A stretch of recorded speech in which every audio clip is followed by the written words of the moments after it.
ఎన్కౌంటర్లో నంబాల కేశవరావు మృతితో మావోయిస్ట్ పార్టీకి కోలుకోలేని దెబ్బ తగిలింది. మావోయిస్ట్ పార్టీ ఇక ముందు మనుగడ కొనసాగించగలుగుతుందా?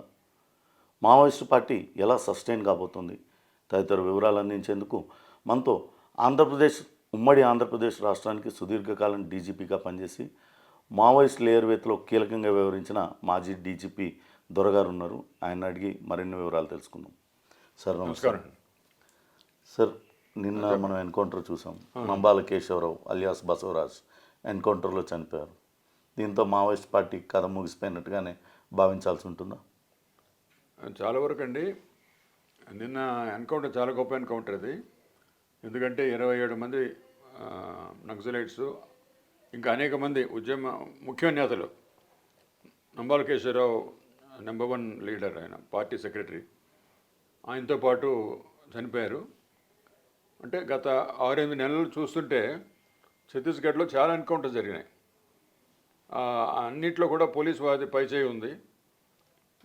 పోలీస్ వాళ్ళు కూడా వాళ్ళ టాక్టిక్స్, వాళ్ళ ఇది అర్థం చేసుకొని, ట్రైనింగ్ మెథడ్స్ అవన్నీ మార్చుకొని, స్పెషల్ గ్రూప్స్లో కొన్ని ఫామ్ చేసి, వాళ్ళ ఆచూకీ తెలుసుకొని వాళ్ళని ముట్టడి చేస్తే మళ్ళీ ఎన్కౌంటర్ వాళ్ళు వెంటనే తుపాకులతో కొడతారు, వీళ్ళు కొడతారు, వాళ్ళు ఎక్కువ చనిపోతున్నారు. సో అలాంటివి బాగా ఈ మధ్యన ఛత్తీస్గఢ్లో జరుగుతున్నాయి. అది తర్వాత ఇప్పుడు ఈ ఎన్కౌంటర్లో నంబాల కేశవరావు నెంబర్ 1 చనిపోయాడు ఆయన. సో ఈ అన్నిటి కారణంతో, వీటన్నిటి ఎఫెక్ట్తో డెఫినెట్గా ఛత్తీస్గఢ్లో మూవ్మెంట్ బాగా పడిపోతుంది. ఇప్పుడు ఎక్కువగా మన తెలంగాణ, ఆంధ్రలో అయిపోయిన తర్వాత ఛత్తీస్గఢ్లో బాగా పెరిగింది. ఒక ఎన్కౌంటర్లో 70 మంది సిఆర్పిఎఫ్ వాళ్ళు చనిపోయారు. సిఆర్పిఎఫ్ జవాన్లు చాలా అకృత్యాలు చేశారు. చాలామందిని పొట్టన పెట్టుకున్నారు.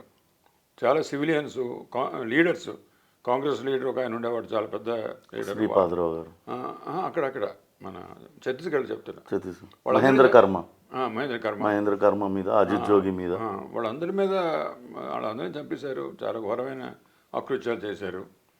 సో ఇవాళ ఈ సాయుధ బలగాలు మనమైతే ఉన్నాయో చాలా గొప్ప స్కిల్ ప్రదర్శించి, ఆబుజ్మండ్ అంటే అది చాలా క్లిష్టమైన ప్రదేశం. కొంతమంది మన లీడర్స్ ఇప్పుడు ఏమీ తెలియని వాళ్ళు, నీకు అంత ఇన్ఫర్మేషన్ ఉంటే వీళ్ళు అరెస్ట్ చేయవచ్చు కదా, అతను అరెస్ట్ చేస్తున్నారు కదా అని అంటారు. అది చాలా పిచ్చి ప్రాళాపన. అది ఎలాగ అరెస్ట్ చేశారని వాళ్ళ ఇంట్లో కూర్చుంటున్నాడు ఆయన. ఒక పర్వత శ్రేణులు ఉంటాయి అక్కడ ఆబుజ్మార్గ్ అంటే. అది ఇంపాసిబుల్, అది ఎవరు వెళ్ళలేరు. నక్సలైట్స్కి అది పెట్టని కోటలాగా ఉంటుంది అది ఇన్ని సంవత్సరాలు. అలాంటి డిఫికల్ట్ టెరైన్లో వీళ్ళు వెళ్ళి అనేక గ్రూప్స్గా వెళ్ళి, అక్కడ ఏంటి, మీరు ఒక 200 మంది కొన్ని గ్రూప్స్ వేసి వెళ్తే మనిషి ఎక్కడున్నాడో పక్క ఆయన ఎక్కడున్నాడో మీకు కనిపించాడు. అలాంటి ఘోరమైన పరిస్థితి. వాళ్ళు ఎక్కడున్నారో మనం ఎక్కడున్నామో కూడా మనకు తెలియదు. మన కమ్యూనికేషన్ ద్వారా తెలుసుకొని, మ్యాప్స్ పట్టుకొని, చాలా క్లిష్టమైన ఆపరేషన్ అది. ఆ క్లిష్టమైన ఆపరేషన్లో ఈ దీనికంట్లో ఒక కానిస్టేబుల్, ఏఎస్ఐ ఎవరు చనిపోయారు, పోలీసుదారు కూడా. ఇంకోటికి తీవ్రమైన గాయాలేనే, డిఆర్జీ జవాన్ ఎవరో చనిపోయారు. సో అంత స్పెసిఫిక్ ఇన్ఫర్మేషన్ ఉంటే మీరు ఇలా అరెస్ట్ చేయొచ్చు కదా అని ఇక్కడ కూర్చొని మనం మాట్లాడుతుంటే, అంతే వాస్తవానికి ఎంత దూరం ఉన్నారో మన చాలామంది నాయకులు, అది మరొకసారి మనకి తెలుస్తుంది. మీరు పీపుల్స్ వార్ అప్పటి నుంచి చూస్తూ ఉన్నారు. చూస్తున్నాను. పీపుల్స్ వారు, మావోయిస్ట్ పార్టీ, వీటిని బిల్డప్ చేయడంలో, వీటి నిర్మాణంలో నంబాల కేశవరావు రోల్ చాలా పెద్ద రోలు. అంటే ఈయన అంచెలంచెలుగా ఎదిగాడు. ఇంజనీరింగ్ కాలేజ్ వరంగల్లో ఉండేవాడు. అప్పుడే ఈ రాడికల్ స్టూడెంట్స్ యూనియన్లో చాలా పెద్ద పాత్ర వహించాడు. తర్వాత ఏదో కొట్లాటలో ఒక స్టూడెంట్ కూడా చంపేశాడు. తర్వాత అండర్గ్రౌండ్ అయిపోయాడు. శ్రీకాకుళం, ఈస్ట్ గోదావరి, వెస్ట్ గోదావరి, ఎక్కడ మన ఈస్ట్ గోదావరి ఆ ప్రాంతాల్లో, వైజాగ్ రూరల్ అంటే మన్యం ప్రాంతం, అక్కడ బాగా పార్టీ బిల్డప్ చేశాడు. తర్వాత సెక్రటరీ అయ్యాడు. తర్వాత ఆల్ ఇండియా పాలిట్ బ్యూరోలో మెంబర్ అయ్యాడు. అప్పుడు ఈయన ప్రత్యేకమైన రోల్ ఏమిటంటే, పార్టీని ఒక గ్రూపు మిలిటరైజేషన్ చేయాలి, మిలిటరీ టాక్టిక్స్ చెప్పాలి వాళ్ళకి. అంటే ఎల్టీటీతో కూడా ట్రైనింగ్ తీసుకున్నారు. ఎల్టీటీతో కూడా ట్రైనింగ్ తీసుకున్నాం అంత కొంతమందిని, అంటే రెనిగేడ్ ఎల్టీటీస్ అంటారు. యాక్చువల్గా రెగ్యులర్ ఎల్టీటీతో వీళ్ళకి సంబంధం లేదు. కొంతమంది పార్టీ నుంచి బయటకు వచ్చేసి తమిళనాడు అక్కడ ఉంటారు కదా, అవును సార్. అలాంటి వాళ్ళని పట్టుకొని ఈ ల్యాండ్ మైన్స్ ఎలా పేలుస్తారు, ఏం చేస్తారు, వాళ్ళు చాలా పెద్ద దెబ్బ తీశారు కదా ఎల్టీటీ వాళ్ళు, శ్రీలంక సైన్యాన్ని. సో అదే పద్ధతిలో ఈయన ట్రైనింగ్ నేర్చుకొని ఒక టెక్నాలజీ వింగ్ ఒకటి వేరే పెట్టి, ఈ ఆయుధాలు సామాగ్రి తయారు చేయడానికి వేరే వింగ్ పెట్టి మిలిటరైజేషన్ చేయాలి మనం కాడర్ని, వాళ్ళకి అనేక టాక్టిక్స్ మనం నేర్పాలి అని మిలిటరీ కమాండ్ ఒకటి పెట్టాడు. ఈయన ఇచ్చిన స్పృహతో ఈయన ఇచ్చిన అప్పుడు ఏంటంటే వాళ్ళన్నీ వాళ్ళ వ్యాసాలు రాస్తుంటారు వాళ్ళు, అంటే పార్టీ ఏ స్థితిలో ఉంది, ఇదే స్థితిలో ఉంది, మనం ఇప్పుడు ఏం చేయాలి, మన పద్ధతి ఏమిటి అని పార్టీ లైన్ అని ఒకటి ఉంటుంది. సో నంబాల్ కేశవ్ ఏం చేశాడంటే మనం మిలిటరైజేషన్ చేయాలి, మిలిటరీ టాక్టిక్స్ మన వాళ్ళు ట్రైనింగ్ ఇవ్వాలి, అండ్ మనం అఫెన్సివ్గా ఉండాలి, శత్రువుని మనమే కొట్టాలి, వాడు మన దగ్గర రాకుండానే మిలిటరీ యాక్షన్స్ని ఎక్కువ చేసి అది చేయాలని అని మిలిటరీ కమాండ్కి he was head for entire party, military command head Nambala Keshava Rao. అప్పుడు చాలా ఆర్టికల్స్ అవన్నీ రాశాయి, మాకు తర్వాత వాళ్ళ లిటరేచర్లో దొరికినాయి ఇవన్నీ. సో ఆ విధంగా చాలా క్రూషియల్ రోల్ ఈయన ప్లే చేశాడు ఈ పార్టీ నిర్మాణంలోనూ, ఈ హత్యల్లోనూ. అప్పుడు తర్వాత గణపతి కొంచెం సిక్ అయిపోయేది అయిపోతే ఈయన్ని తీసుకోమన్నారు పార్టీ జనరల్ సెక్రటరీ. అప్పుడు కూడా ఇండియాతో తిరిగాడు, అందరి వాళ్ళని కలిశాడు. ఎందుకంటే ఎక్కడైనా మీటింగ్ పెట్టాలంటే ఏమైనా ప్రమాదం అవుతామనే భయంతో తిరిగి ఆఖరికి అందరూ ఒప్పుకున్నారు ఈయన సెక్రటరీ ఉండాలని, జనరల్ సెక్రటరీ. సో అప్పటి నుంచి ఈయన పార్టీ నడుపుతున్నాడు ఈ విధంగా. అది ఈయన చరిత్ర. గ్రే హౌండ్స్ అది మీ టైంలోనే వచ్చింది కూడా మీద ఇవన్నీ స్పెషల్ ఫోర్స్ అండి, ట్రైనింగ్ అది ఇచ్చి ఈ తెలుగు స్టేట్స్లో చాలా బాగా పనిచేసి నక్సలిజాన్ని కొంతవరకు ఎరాడికేట్ చేసిందంటే గ్రే హౌండ్స్. కంప్లీట్ అది మీ టైంలోనే గ్రే హౌండ్స్ కూడా ఏర్పాటు చేశారు. ఎట్లా చేసేవాళ్ళు ఈ గ్రే హౌండ్స్ ఆపరేషన్ వీళ్ళందరినీ? గ్రే హౌండ్స్ అంటే ఇప్పుడు వాళ్ళ టాక్టిక్స్ అవి మనం స్టడీ చేసామండి బాగా. అంతకుముందు 40 సంవత్సరాల నుంచి ఉంది మూమెంట్. అవును, ఒకప్పుడు తీవ్ర స్థాయిలో ఉంది, ఆఖరికి తీవ్ర స్థాయికి వచ్చింది అది. పోలీస్ స్టేషన్ అటాక్ చేసి మన మనుషులను చంపించిన స్థితికి వచ్చింది అది. ఖమ్మంలో ఒక పోలీస్ స్టేషన్ అటాక్ చేసి 11-12 మంది కానిస్టేబుల్ చంపేశారు. అలాగే ఆదిలాబాద్లో ఒక పోలీస్ స్టేషన్ అటాక్ చేసి వెపన్స్ అన్ని ఎత్తుకుపోయారు. ఈస్ట్ గోదావరిలో ఒక వెపన్స్ అన్ని ఎత్తుకుపోయారు. ఈవెన్ ఇక్కడ యాదగిరిగుట్టలో కూడా ఒకసారి అలాగే అయింది. సో మనం కూడా వాళ్ళ టాక్టిక్స్ ఏంటి అవన్నీ బాగా స్టడీ చేసి, వాళ్ళ పుస్తకాలు అవన్నీ స్టడీ చేసి కౌంటర్ అఫెన్సివ్గా మనం ఏం చేయాలి, దానికి కౌంటర్గా మన వాళ్ళని ఎలా ట్రైనింగ్ చేయాలి, ఎలా శిక్షణ ఇవ్వాలి, ఏ ఆయుధాలు మనకుంటే మంచిది, నైట్ విజన్ గాగల్స్ అనేవన్నీ తెచ్చుకోవడం. తర్వాత ఇంకా ఈ మ్యాప్స్, ఇవన్నీ మ్యాప్ స్టడీంగ్, నైట్ టైం వెళ్ళడం, ఇవన్నీ కూడా నేర్పాలి వాళ్ళకి. ఆ ట్రైనింగ్ బాగా మన సబ్ ఇన్స్పెక్టర్స్కి, young sub inspectors, young constable అందరికీ బాగా ఇచ్చాం మనం. ఇచ్చినాక వాళ్ళు ధైర్యంగా వెళ్ళడానికి అవకాశం ఉండేది, ఎందుకంటే టాక్టిక్స్ అర్థమయ్యాయి. సో ఒక 6 నెలల తర్వాత మంచి ఎన్కౌంటర్స్, మనకి ఏదైనా ఇన్ఫర్మేషన్ ఉంటే పలానా దగ్గర తిరుగుతున్నట్టు ఉన్నారు వీళ్ళంటే వీళ్ళు వెళ్ళడం, కొట్టడం, ఎన్కౌంటర్స్లో వాళ్ళు ఎక్కువ మంది చనిపోవడం ఇలాగ అవుతుండేది. సో అలాగ ఒక 2.5 ఇయర్స్లో బాగా వాళ్ళు నిర్మూలన అయిపోయారు ఆఖరికి. అప్పుడు గవర్నమెంట్ కూడా సరెండర్ పాలసీని పెట్టి ఎవరైనా సరెండర్ అయితే వాళ్ళకి ఇబ్బంది పెట్టకుండా వాళ్ళకి కొంత డబ్బు సహాయం చేసి వాళ్ళు మళ్ళీ నిత్యమైన మన రెగ్యులర్ లైఫ్లో వాడు హెల్ప్ చేయడం, పునరావాసం కల్పించడం అవన్నీ ప్రభుత్వం కూడా చేశారు. సో అప్పుడు వాళ్ళకు కూడా కొంచెం డిమారలైజేషన్ వచ్చింది ఎప్పుడైతే పెద్ద పెద్దలు కొట్టారు. ఒక ఎన్కౌంటర్లో అయితే 3 సెంట్రల్ కమిటీ మెంబర్స్ చనిపోయారు. అది చాలా పెద్ద ఎన్కౌంటర్ అది. నల్లాదిరెడ్డి, సంతోష్ రెడ్డి వాళ్ళు దాంతో వాళ్ళు చాలా డిమారలైజ్ అయ్యారు. పెద్ద నాయకులు అంతమంది చనిపోయారు. అంటే అటువంటి ఎన్కౌంటర్లు జరిగినప్పుడు సాధారణంగా వాళ్ళు ఇది ఫేక్ ఎన్కౌంటర్ కావాలని తీసుకెళ్ళారు. అది వాళ్ళకి ఒక గ్రూప్ ఉంటుందండి, ఎప్పుడున్నాం పబ్లిసిటీకి ఒక గ్రూప్ ఉంటుంది వాళ్ళకి. కొంతమంది ఉంటారు రెడీగా ప్రెస్ కాన్ఫరెన్స్ పెట్టడం, ప్రెస్ ఇది రిలీజ్ చేయడం, ఇప్పుడు దీనికి కూడా అలాగే ఉన్నారు కదా, లేదు వాడు చనిపోలేదు బ్రతికి ఉన్నాడని కొంతమంది అంటున్నారు మన ఏపీ సివిల్ డిఫెన్స్ వాళ్ళు. సో వీళ్ళందరూ పెద్దగా వ్యక్తిగతంగా వాళ్ళు మంచివాళ్ళే, నేనేమి వాళ్ళని తప్పుపడడం లేదు.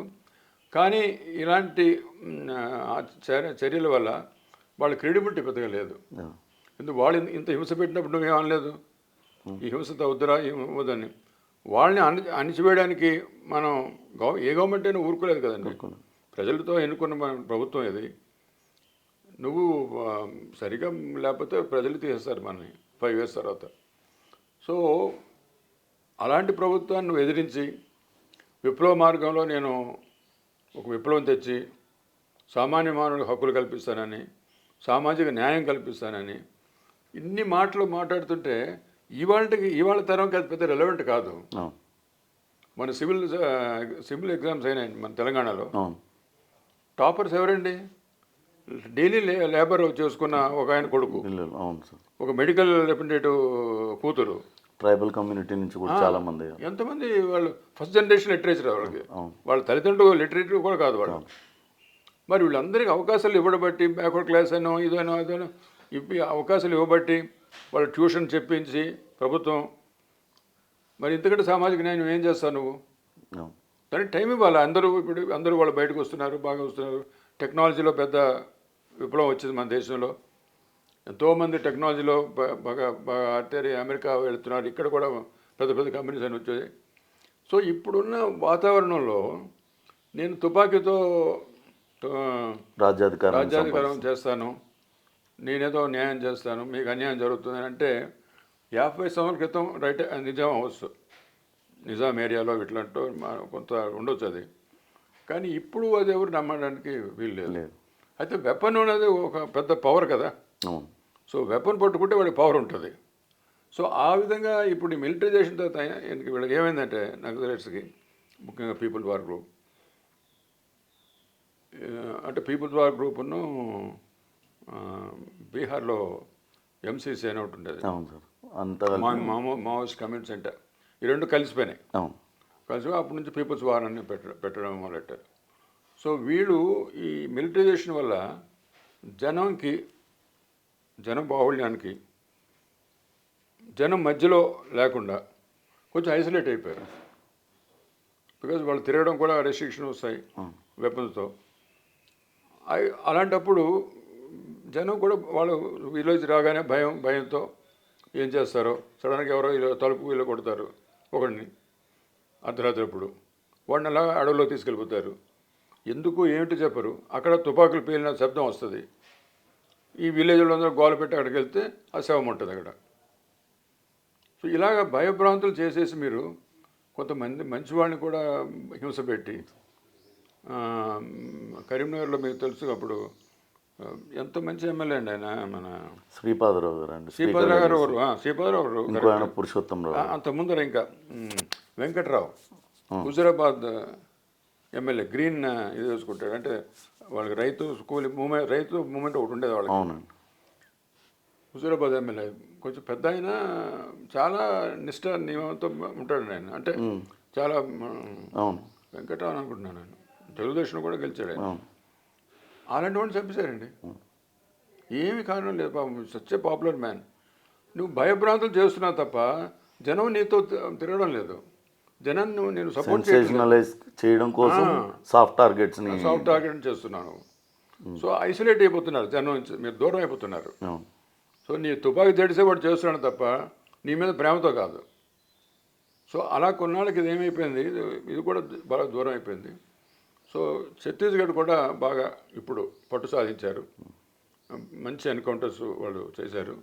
మావోయిస్ట్ పార్టీని పూర్తిగా ఎరాడికేట్ చేయాలి, పూర్తిగా నిర్మూలించాలంటే ఏం చేయాలి, ఎటువంటి యాక్షన్ తీసుకుంటారు? అంటే ఇప్పుడు ఈ డిమారలైజ్ అయినప్పుడు ఏమవుతుందంటే, కాడరు ఇప్పుడు ఇదే ఎన్కౌంటర్ ఉన్నాను అనుకోండి, ఇంకో 10-15 మంది తప్పించుకొని ఉంటారు అడవుల్లో, పర్వత శ్రేణుల్లో.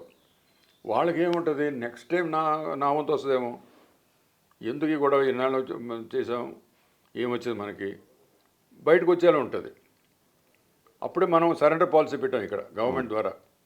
నువ్వు సరెండర్ అయితే నీకేం హాని జరగదు, నువ్వు మామూలుగా మీ గ్రామంలో నువ్వు తిరుగు, నీకు కొంత సహాయం కూడా చేస్తాం, నువ్వు రీహాబిలిటేట్ చేసుకో, ఏదో టీ కొట్టు పెట్టుకో, లేదా ఇంకేదో చేసుకో, ఏదో చేసుకో, నీకేం ఇబ్బంది జరగదు అని మనం చాలా వాళ్ళకి హెల్ప్ చేసాం. అప్పుడేమైంది, చాలామంది సరెండర్ అయిపోయారు. కాడ విడిచిపెట్టేసి ఆ తుపాకులు వాళ్ళకి ఇచ్చేసి వచ్చేసారు. తర్వాత కాడ రిక్రూట్మెంట్ కూడా తగ్గిపోయింది. కొత్త వాళ్ళు జాయిన్ అయితేనే కదా మూమెంట్ పెరుగుతుంది.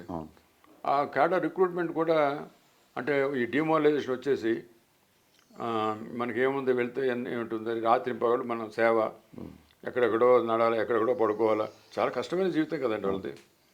సో ఇదంతా చేస్తే మనకి ఏమొచ్చింది ఆఖరికి, ఎప్పుడో ఒక రోజు మనం చచ్చిపోతాం, లేకపోతే మనం బయటపడతాం. సో ఇప్పుడే బయటపడిపోతే బెటరు అని చాలామంది వచ్చేసారు.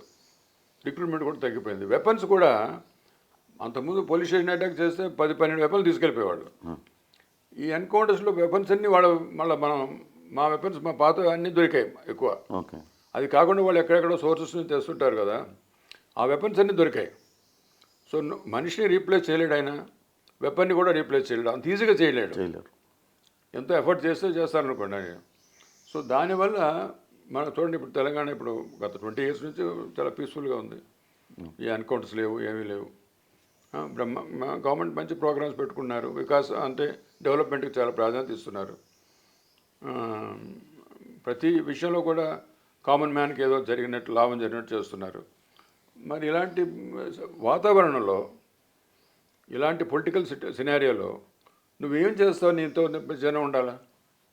నువ్వు ఇప్పటివరకు ఏం చేసావు, నువ్వు సాధించావు అనే ప్రశ్న వస్తుంది కదండి. కామన్ మ్యాన్ అడుగుతాడు కదా. దానికి వెళ్తే జవాబు లేదు. అది వచ్చి కూడా. మీరు ఉమ్మడి ఆంధ్రప్రదేశ్ డీజీపీగా ఆంధ్ర రాష్ట్రంలో మావోయిస్ట్ ఉద్యమం చాలా పతాక స్థాయిలో ఉన్నప్పుడు పనిచేశారు. అవునండి. చాలామందిని అరెస్ట్ చేశారు, చాలామంది లొంగిపోయారు.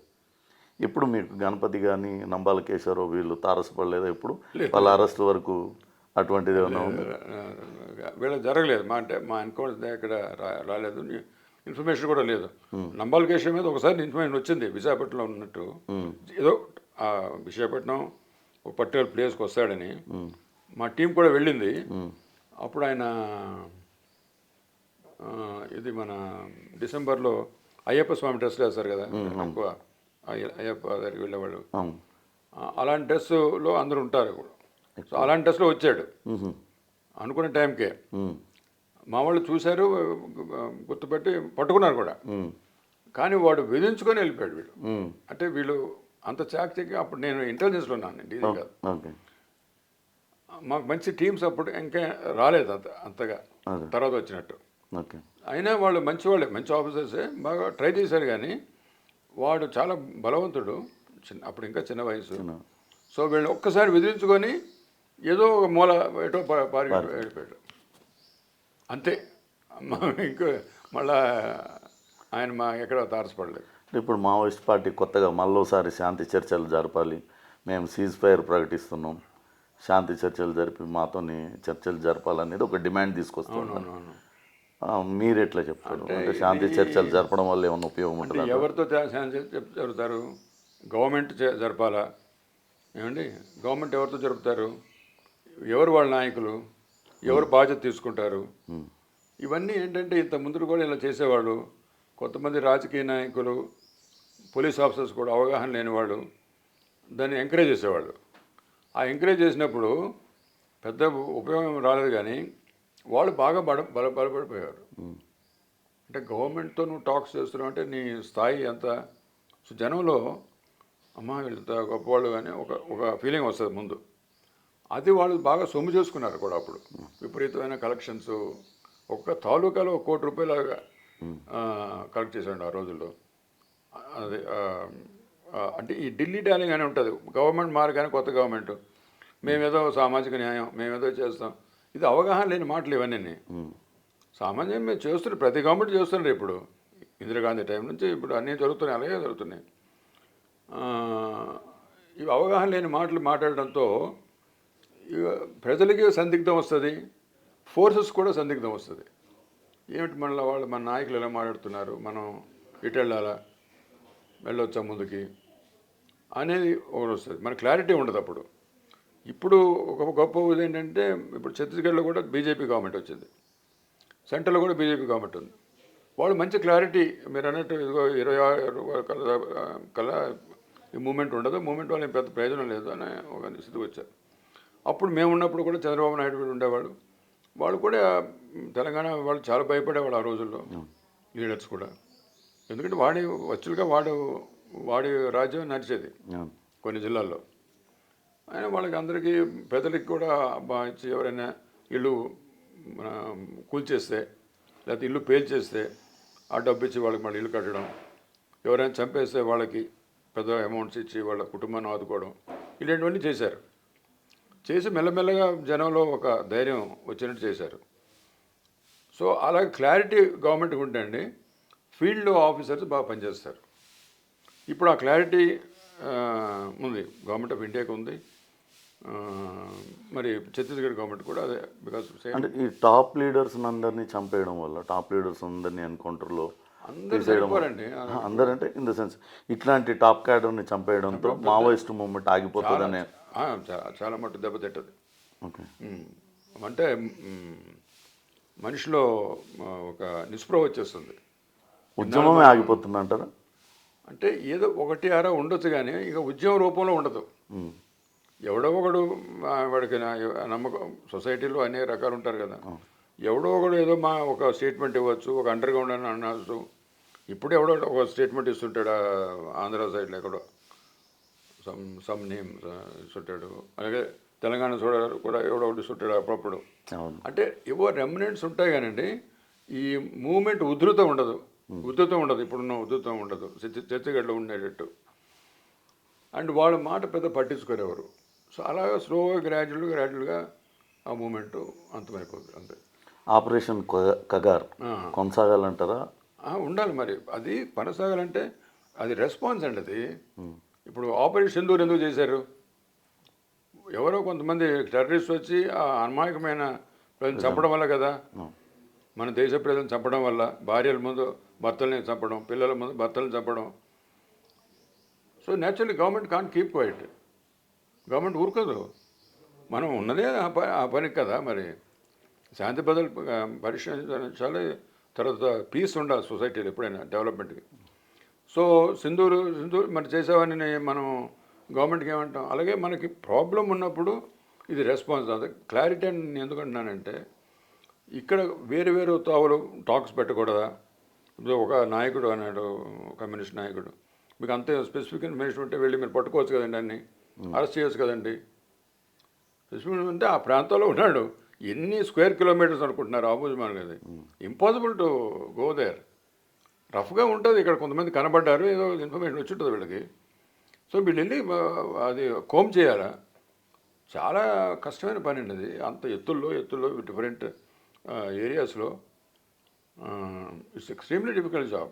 ఛత్తీస్గఢ్ చాలా బాగా పోలీసు చాలా చాకచక్యంగా చాలా గొప్పగా చేశారు ఆ కార్యక్రమం. మీరు డీజీపీగా ఉన్న టైంకి ఇప్పటికీ ఈ మావోయిస్ట్ కూంబింగ్ ఆపరేషన్స్లో ఎటువంటి మార్పులు వచ్చాయండి?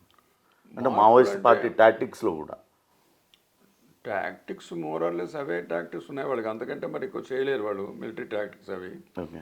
కానీ ఈ స్టేట్ ఫోర్సెస్ నేర్చుకోవడంలో కొంత అవగాహనలో కొంత లోపం వస్తుంది. ఓకే. అంటే అందరూ అంత ఈజీగా అవగాహన చేసుకోలేరు. చేసుకున్నా నేను చెప్తాను కదా, పొలిటికల్ సపోర్ట్ కూడా ఉండాలి. పొలిటికల్ సపోర్ట్ లేకపోతే పెద్దగా మనం చేయలేమండి. సో అది ఇప్పుడు బాగా ఉంది. ఇప్పుడు పొలిటికల్ సపోర్ట్ టోటల్. సో మనిషికి క్లారిటీ ఉంది.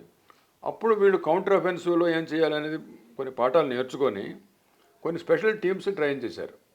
సిఆర్పిఎఫ్ వాళ్ళు చేశారు, ఛత్తీస్గఢ్ పోలీస్ చేశారు, మహారాష్ట్ర పోలీస్ చేశారు, డిఆర్జీ అనే కొత్త టీమ్స్ పెట్టారు మన గ్రే హౌండ్స్ లాగా. ఆ రోజుల్లో చాలామంది ఆఫీసర్స్ ఇక్కడికి వచ్చి మేము ట్రైనింగ్ ఇచ్చాం వాళ్ళకి. ఆ రోజుల్లో అప్పుడు అద్వానీ గారు హోమ్ మినిస్టర్ ఉండేవాడు. ఆయన చెప్పారు, ద్వారా నువ్వు ఒక ట్రైనింగ్ పెట్టు వీళ్ళకి, అదర్ స్టేట్స్ వాళ్ళకి కూడా. అంటే వాళ్ళు చాలామంది వచ్చారు. అప్పుడు వస్తే మనం ట్రైనింగ్ ఇచ్చాం వాళ్ళకి. కానీ ట్రైనింగ్ ఇచ్చిన మాత్రం సరిపోదు కదా, అక్కడ సపోర్ట్ ఉండాలా, పొలిటికల్ సపోర్ట్ ఉండాలా, సీనియర్ ఆఫీసర్స్ సపోర్ట్ ఉండాలా, అవగాహన ఉండాలా, ఆ లీడర్షిప్ ఉండాలి. అది ఇప్పుడు గవర్నమెంట్ ఆఫ్ ఇండియా చాలా కొత్త నిశ్చయంతో ఉంది కనుక హోమ్ మినిస్టర్ కానీ పిఎం కూడా వెరీ క్లియర్, ఇలాంటి పోకడలు ఉండకూడదు, ఇలాంటివన్నీ తీస్తేనే మనకి అల్టిమేట్గా డెవలప్. మావోయిస్ట్ ముక్త్ భారత్ ఇప్పుడు అమిత్ షా గారు చెప్తున్న దాని ప్రకారం అది ఈ సంవత్సరం అంతానికల్లా నెక్స్ట్ ఇయర్ కల్లా నెక్స్ట్ ఇయర్ Next year. 2026 అన్నాడు ఆయన. నెక్స్ట్ అది చాలా మట్టుకు అవుతుంది. ఓకే. అంటే ఒకటి అర ఎవడో ఉంటానండి, అది వేరే విషయం. బట్ ఈ ఉధృతి ఎందుకంటే మరి ఇప్పుడు కొంచెం ఒరిస్సాలో కొంచెం అక్కడ కూడా తగ్గుమొహం పట్టింది, కానీ ఉంది కొంచెం కొంచెం ఏఓబిలో కొంచెం ఏఓబీలో అట్లా ఉంది. అది కూడా కొంత పోతే ఇంకా మరి ఎక్కడ కూడా మూమెంట్ లేదు. బీహార్ మధ్యప్రదేశ్లో లేదు, లేదు. అట్లా బాగా మొత్తం ఇప్పుడు జార్ఖండ్ ఛత్తీస్గఢ్కి పరిమితం అయిపోయిందా? అంతే. ఓకే. ఇప్పుడు 2 రాష్ట్రాల్లో మాత్రమే ప్రభావం ఉంది. అంతే అంతే. అంటే అమిత్ షా చెప్పినట్టుగా 2026 కల్లా మావోయిస్ట్ ముక్త భారత్. చాలా మట్టుకు ఇదే లైన్లో వెళ్తే డెఫినెట్లీ. Thank you. థ్యాంక్స్ అండి. ఖచ్చితంగా ఆ అభివృద్ధి పదాన రాష్ట్ర ప్రభుత్వాలు కేంద్ర ప్రభుత్వాలు పయనిస్తున్నాయి. ఇటువంటి విధ్వంసాన్ని ఎవరు కూడా చూస్తూ ఊరుకోరు అంటూ మాజీ డీజీపీ దొర అభిప్రాయాన్ని వ్యక్తం చేస్తున్నారు.